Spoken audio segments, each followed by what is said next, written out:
I don't know if there's a traditional path that you take to be a professional fighter. If you think about basketball or football, it's high school, you go to college, you go to the draft.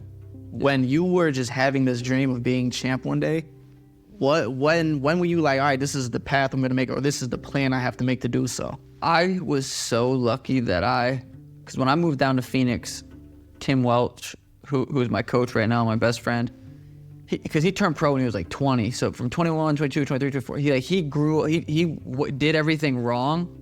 So that when I moved down, we lived together. He had a very good idea of what not to do.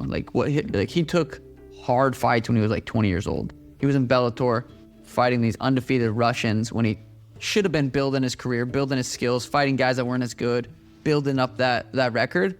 So he did a lot of the things wrong that I didn't have to do. So I was lucky to be able to kind of be mentored by Tim. And I fought.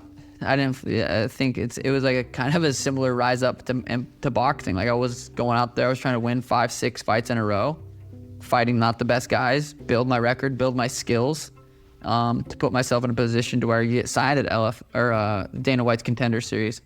Before it was Contender Series, because that wasn't a thing when I was like coming up. It was a thing like right when I was in the point to where I was either gonna go on the Ultimate Fighter, that was one way in, or you get signed from just having sweet performances. And in my case, I was coming off a crazy knockout in LFA, the David Nuzzo knockout, which went pretty viral for not having a huge following.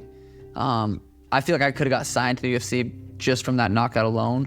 But Dana White Contender Series right now is the biggest platform, the best way to get into the UFC.